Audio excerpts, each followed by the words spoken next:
তার মানে এটা সম্পূর্ণ বর্তমান যে একটা কমিশন, নির্লজ্জ কমিশন, বিজেপির কমিশন অফ ইন্ডিয়া হয়ে গেছে।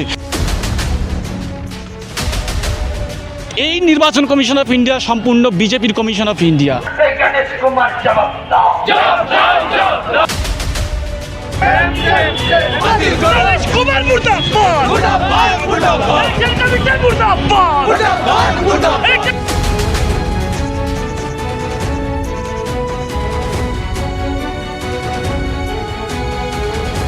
ইলেকশন কমিশন অফ ইন্ডিয়া একটা গণতান্ত্রিক পদে থেকে আইন ভায়োলেট করছেন।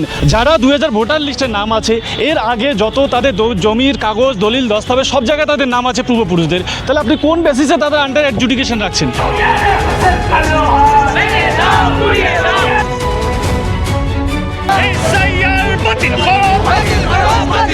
যখন আইনি প্রক্রিয়া করতে পারছে না, তখন আইনে বসে গণতন্ত্রের মতো একটা জায়গায় বসে এরা অগণতান্ত্রিক পদ্ধতিতে নিজের ইচ্ছে মতো সরকারের সঙ্গে বিজেপির কমিশন, নিজের লোক লাগিয়ে, বিজেপির ক্যাডার, RSS ক্যাডার লাগিয়ে দিয়ে এরা ইচ্ছাকৃতভাবে, যাদের সব কিছু ঠিক আছে, ইচ্ছাকৃতভাবে আর ভোটার লিস্ট থেকে নাম বাদ যাচ্ছে। এসআইআর এর ফলে আমরা দেখতে পেয়েছি গত 28শে ফেব্রুয়ারি যে চূড়ান্ত তালিকা প্রকাশ করা হয়েছে, সেই জায়গায় 60 লক্ষেরও অধিক মানুষের নাম আন্ডার অ্যাডজুডিকেশন করে দেওয়া হয়েছে। এবং অনেকেই দাবি তুলছেন যাদের সমস্ত নথিপত্র ঠিক থাকা সত্ত্বেও কেন তাদেরকে আন্ডার অ্যাডজুডিকেশন করে দেওয়া হয়েছে। এবং সেই বিষয়কে কেন্দ্র করে একাধিক সংগঠন বারংবার করে রাস্তায় নামছেন, প্রতিবাদ জানাচ্ছেন। আর আজকে রাজপথে সরব হয়েছেন, হিউম্যান চেইন করেছেন আলিয়া বিশ্ববিদ্যালয়ের পক্ষ থেকে এখানকার ছাত্রছাত্রীদের থেকে শুরু করে শিক্ষক শিক্ষিকারা। আমার ক্যামেরা পার্সনকে আমি আরও দেখাতে বলবো যে দেখতে পাচ্ছেন পার্ক সার্কাস। এই মুহূর্তে আমরা রয়েছি পার্ক সার্কাস 7 পয়েন্টের সামনে। সেখানে হিউম্যান চেইন করা হয়েছে আলিয়া বিশ্ববিদ্যালয়ের পক্ষ থেকে। সেখানকার যারা ছাত্রছাত্রীরা এবং শিক্ষক শিক্ষিকারা রয়েছেন, তারা এখানে হিউম্যান চেইন করেছেন। সেই দৃশ্য আপনারা দেখতে পাচ্ছেন যে জাতীয় পতাকা হাতে ধরে তারা রয়েছেন, হিউম্যান চেইন করেছেন। বলছেন যতক্ষণ না পর্যন্ত এই 60 লক্ষের অধিক মানুষের নাম আন্ডার অ্যাডজুডিকেশন থেকে সমস্ত তাদের অ্যাপ্রুভাল দেওয়া হচ্ছে, ততক্ষণ পর্যন্ত কিন্তু এই ধর্ণামঞ্চ চলবে, এই প্রতিবাদ চলবে। এবং এই বিষয়কে কেন্দ্র করে তারা ঠিক কি বার্তা রাখছেন সরাসরি শোনাবো আপনাদের। এসআইআর এর ফলে আমরা দেখতে পেয়েছি গত 28শে তারিখে যে ফলাফল প্রকাশ করা হয়েছে, সেই জায়গায় দেখা যাচ্ছে 60 লক্ষেরও অধিক মানুষের নাম আন্ডার অ্যাডজুডিকেশন করে দেওয়া হয়েছে, অর্থাৎ বিচারাধীন। এইভাবে কি কোনো মনে হচ্ছে ভোট কাটার চক্রান্ত করছে ইসিআই বা কেন্দ্র সরকার? প্রথম কথার, এই সরকার, এই কেন্দ্র সরকার সম্পূর্ণ ব্যর্থ। আজকে বাংলার মানুষের, জনগণের কাছে ক্ষমতা আসতে গেলে কি শিক্ষা, স্বাস্থ্য, কর্মসংস্থান দিয়ে আসতে হবে। কিন্তু এরা কি বলছে, এসআইআর করবো, মুসলিমদেরকে তাড়াবো, তোমরা আমাকে ভোট দাও।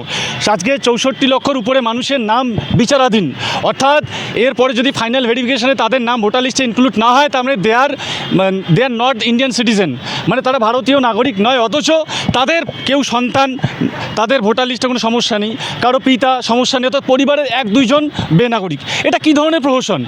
যারা 2000 ভোটার লিস্টের নাম আছে, এর আগে যত তাদের জমির কাগজ, দলিল, দস্তাবেজ সব জায়গায় তাদের নাম আছে পূর্বপুরুষদের, তাহলে আপনি কোন বেসিসে তাদের আন্ডার অ্যাডজুডিকেশন রাখছেন? তার মানে এটা সম্পূর্ণ বর্তমান যে একটা কমিশন, নির্লজ্জ কমিশন, বিজেপির কমিশন অফ ইন্ডিয়া হয়ে গেছে। যাদের কাজ কি, আপনি নির্বাচন সুষ্ঠুভাবে করাবেন, আপনার কাজ নয় আপনি কোন ইন্ডিয়ান সিটিজেন কিনা, এটা আপনার দায়িত্ব নয়। বা ভারত সরকারও চাইলেই যে কাউকে দাগিয়ে দিতে পারেন আপনি নট ইন্ডিয়ান সিটিজেন। আপনি সরকার, মানে আপনি জনগণের দাস, চাকর। জনগণের যদি কোনো সমস্যা থাকে, সেটা আইনি প্রক্রিয়ায় সুষ্ঠু হবে, সেটা হবে। কিন্তু আপনি কোন আইনটা মানছেন? এনারা গণতান্ত্রিক পদে থেকে, ইলেকশন কমিশন অফ ইন্ডিয়া একটা গণতান্ত্রিক পদে থেকে আইন ভায়োলেট করছেন। তাদেরকে জেলে রাখা উচিত নির্বাচন কমিশন অফ ইন্ডিয়াকে। কারণ নির্বাচন কমিশন অফ ইন্ডিয়া যেভাবে আইন, সংবিধান লঙ্ঘন করে মুসলিমদেরকে, একটা সংখ্যালঘু সমাজের শ্রেণীর মানুষদের টার্গেট করে ভোট এক্সক্লুড করে দিয়ে বিজেপিকে ক্ষমতায় আনার চেষ্টা করছে, এটা কিন্তু সম্পূর্ণ বেআইনি। নির্বাচন কমিশন অফ ইন্ডিয়া, যারা প্রাক্তন নির্বাচন কমিশন অফ ইন্ডিয়া ছিল, তারাও এটা বলছেন এটা সত্যি অনেক বিপজ্জনক। বা বর্তমান নির্বাচন কমিশন অফ ইন্ডিয়া যেটা করছে, এর আগে কোনো নির্বাচন কমিশন অফ ইন্ডিয়া করেনি। অর্থাৎ এই নির্বাচন কমিশন অফ ইন্ডিয়া সম্পূর্ণ বিজেপির কমিশন অফ ইন্ডিয়া। আপনি বলুন আজকে বাংলায় কি দরকার? বাংলায় বেকার যুবক যুবতীরা পড়াশুনো করে চাকরি পাচ্ছে না, পিএইচডি করার পরে ডোমের মতো শবদেহ টানাটানি করার জন্য অ্যাপ্লাই করতে হচ্ছে। এই বাংলায় তারা সরকার গঠন করবে কিভাবে? না মুসলিমদেরকে ভোটাধিকার থেকে তাদের অধিকার কেড়ে নিয়ে তাদেরকে এক্সক্লুড করে দিয়ে ভোটার লিস্ট থেকে তাদেরকে বেনাগরিক করে। এটা কি ধরনের প্রহসন?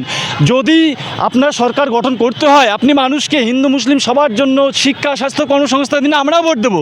কিন্তু আপনি এনআরসি যখন করতে পারলেন না, সিএ 2020 সাল, 19-20 সালে, এই আমরা যে ময়দানটায় দাঁড়িয়ে আছি, এই ময়দানটা কিন্তু ইতিহাসে সাক্ষী, ইতিহাস হয়ে আছে। এইখানে কিন্তু বৃহত্তর এনআরসিসি এর জন্য অবস্থান বিক্ষোভ হয়েছিল। শাহিনবাগ, যে দিল্লির শাহিনবাগ কিন্তু এখান থেকে শুরু হয়েছিল। আজকে এখানে এসআইআর বিরোধী যে মঞ্চ তৈরি হয়েছে, এই মঞ্চের মূলত দাবি হচ্ছে এই যে এনআরসি ঘুরে ফিরে করছে কেন্দ্রীয় সরকার এসআইআর 2025-26, এবং এটা বাংলা দখল নয়, বাংলা দখলের নামে মুসলিমদেরকে হেনস্থ করা বিশেষত। কিন্তু তার মানে এই নয় অমুসলিমদের নাম বাদ যায়নি। প্রচুর মতুয়ার নাম বাদ গেছে, তারা আজকে রাস্তায়। প্রচুর হিন্দুর নাম বাদ গেছে, তারা আজকে রাস্তায়। অথচ এরা জুজু দেখাচ্ছে যে মুসলিমরা সব কেড়ে নিচ্ছে। মুসলমানরা দেখো রোহিঙ্গা বাংলাদেশি, 1.5 কোটি রোহিঙ্গা বাংলাদেশি বললো। যখন 2002-এর ভোটার লিস্টের মাধ্যমে এরা যখন প্রথম প্রক্রিয়া শুরু করলো এসআইআরে, দেখছে 2000 ভোটার লিস্টে মুসলিমদের তো সবারই নাম আছে, মুসলিমরা তো রোহিঙ্গা বাংলাদেশি নয়। কোথায় 1.5 কোটি? 1.5 লক্ষই নেই, অত 150টা লোকও নেই। তারপরে এরা কী করছে, এখন যখন এরা আইনি প্রক্রিয়ায় করতে পারছে না, তখন আইনে বসে গণতন্ত্রের মতো একটা জায়গায় বসে এরা অগণতান্ত্রিক পদ্ধতিতে নিজের ইচ্ছে মতো সরকারের সঙ্গে বিজেপির কমিশন, নিজের লোক লাগিয়ে, বিজেপির ক্যাডার, আরএসএস ক্যাডার লাগিয়ে দিয়ে এরা ইচ্ছাকৃত হবে, যাতে সব কিছু ঠিক আছে, ইচ্ছাকৃত হবে আর ভোটার লিস্ট থেকে নাম বাদ যাচ্ছে। 64 লক্ষের মধ্যে প্রায় 55 লক্ষ মুসলিম। তো এটা কিন্তু ঢাক রাখলে চলবে না যে মুসলিমদেরকে টার্গেট করা হয়েছে। কারণ কি, যাতে মুসলিমদের যদি একটা বৃহৎ অংশের মুসলিমদের যদি এক্সক্লুড করে দেওয়া প্রত্যেকটা কনস্টিটিউয়েন্সি থেকে, তাহলে কী হবে, যেখানে মুসলিমরা ঠিক করে দেয় একটা যারা ফাইনাল ডিসিশন মেকার, যে তাদের ভোটে, তাদের 50টা 100টা 1000টা ভোটের পরে নির্বাচিত হবে কে এখানকার এমএলএ হবে। তো সেই জায়গায় এরা কী করছে, ওই ভোটারদেরকে এক্সক্লুড করে দিয়ে কীভাবে বিজেপির কমিশন অফ ইন্ডিয়া বিজেপিকে জেতাতে পারে। তার মানে আপনি বলতে চাইছেন যে বিজেপি যে বারংবার করে বলেছিলেন না যে আবকি বার 200 পার এসআইআর প্রক্রিয়া যেভাবে মানুষের নাম বাদ যাচ্ছে, তাহলে কি তো এবার ক্ষমতা তারা আসবে বলছেন?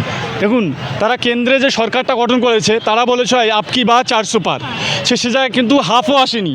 অর্থাৎ এরা জানে ভালো করে এদেরকে ভোট দেবে না। পাকিস্তান, হিন্দু মুসলিম, তারপরে বর্ডার, আপনার যত রকমের আছে, পেহেলগামকে নিয়ে এরা অনেক নাটক করেছে। আমার যে বীর যারা শহীদ হয়েছেন তারা এদেশের নাগরিক, আমরা তো নিন্দা জানাই এই সন্ত্রাসবাদের জন্য। কিন্তু এরা সব পেহেলগাম, হিন্দু মুসলিম, এই পাকিস্তান, মোল্লা, কাটোয়ে, এই ইস্যুগুলো আর এদের খাচ্ছে না। এখন এরা কী করছে, এনআরসি পারল না, এখন এসআইআর করবে। এসআইআরের মাধ্যমে এরা কী করছে, কীভাবে মুসলিমদেরকে, বিশেষত এদের টার্গেট হচ্ছে মুসলিম, একটা সোজা বাংলায় মুসলিম ভোটারকে বাদ দিয়ে সরকার গঠন করা, বাংলা দখল করা। এটা বাংলা দখল করে কি করবে তারপরে জানেন, বাংলা দখল করে এবার কোথায় কোথায় দাঙ্গা বানানো যায়, শামশেরগঞ্জ বা কোথায় কোথায় শান্তিপ্রিয় জায়গা আছে যেখানে হিন্দু মুসলিম করা যায়, দাঙ্গা বাঁধানো যায়, কিভাবে আরও বাংলাটাকে, শান্তিপ্রিয় বাংলাকে নষ্ট করা যায়। শান্তি মানে উত্তরপ্রদেশ হতে চলেছে আমাদের এই বঙ্গ। উত্তরপ্রদেশ আর বাকি আছে বলুন? এই যে কিছুদিন আগে ধরুন জায়গায় জায়গায় আরএসএসের লোক পাকিস্তানে পতাকা নিয়ে গ্রেফতার হয়েছে। এরপরে জায়গায় জায়গায় মূর্তি ভেঙেছে, মন্দিরে গিয়ে হামলা করেছে হিন্দু, সো কল্ড হিন্দু যারা আরএসএস বিজেপি করে মুসলমানদের উপর চাপিয়ে দিচ্ছে। অর্থাৎ উত্তরপ্রদেশ অলরেডি কিন্তু হাফ বানিয়ে ফেলেছে এরা। তারপরে রাস্তায় ঘাটে গত পরশুদিন আমাকে অ্যাটাক করা হয়েছিল সায়েন্স সিটি মতো একটা রাস্তায় রাতের বেলা রং দিয়ে, এবং আমাকে কটাক্ষ করে। অর্থাৎ উত্তরপ্রদেশ আর বাকি নেই, কিন্তু বাকি যে শান্তিটুকু যেতটুকু বেঁচে আছে, আমরা শান্তিপ্রিয় মানুষ, বাংলার মানুষ বাঁচিয়ে রেখেছি। কিন্তু এই শান্তিপ্রিয় বাংলায় যখন আরএসএস বিজেপি বা এইরকম অগণতান্ত্রিক পদ্ধতিতে বিজেপি এইভাবে বিজেপির কমিশন ভোটার লিস্ট থেকে নাম বাদ দেওয়ার চেষ্টা করছে, পশ্চিমবঙ্গের রাজ্য সরকার করছে কি, রাজ্য সরকার মুখ উঁচিয়ে দেখছে। রাজ্য সরকার বলেছিল একজনের নাম বাদ যাবে না। কেন এতগুলো নাগরিককে বেনাগরিক করার চক্রান্ত হচ্ছে, আন্ডার অ্যাডজুডিকেশন করাচ্ছে। সরকার কি করছে এখনও? সরকার নাকি শুনছি ধর্নায় বসছে। আরে সরকার ধর্নায় বসবে না, সরকার অ্যাকশান নেবে। ধর্নায় আমরা বিরোধীরা বসবো, তার কাজ তো ওখানে ধর্নায় বসার নয়, তার কাজ অ্যাকশান নেওয়া। তারা বিজেপির কমিশন অফ ইন্ডিয়ার কলার ধরবে, নাহলে আমরা ধরে নিচ্ছি বিজেপির কমিশন অফ ইন্ডিয়ার। কারণ they are not the government, they are not the decision maker who is the Indian citizen or not. They are not the authority. তারা সুষ্ঠুভাবে নির্বাচন করবে, নির্বাচন যাতে ঠিকঠাকভাবে হয়, কোনো সাধারণ মানুষ যারা বৈধ ভোটার তাদের যাতে ভোটার তালিকা থেকে নাম বাদ যায়, এটা তাদের কাজ। কিন্তু নির্বাচন কমিশন এসে ঠিক করে দিচ্ছে তুমি নাগরিক নাও, নট ইন্ডিয়ান। কে তুমি? Who are you? এটা নির্বাচন কমিশন অফ ইন্ডিয়া এই সাহসটা পাচ্ছে কোথায়? বিজেপি দিচ্ছে। বিজেপির মতো একটা স্বৈরাচারী দল, তারা জানে যে বাংলায় তারা কখনো দখল করতে পারবে না, তাই এসআইআরের মাধ্যমে না মুসলিমদেরকে টার্গেটেড, একটা মুসলিম ভোটারদেরকে বাদ দিয়ে তারা বাংলা দখলের চেষ্টা করছে। তবে বাংলার মানুষ কিন্তু বাংলা দখলের আগে কিন্তু এই ভারত থেকে তাড়া করবে বিজেপিদেরকে।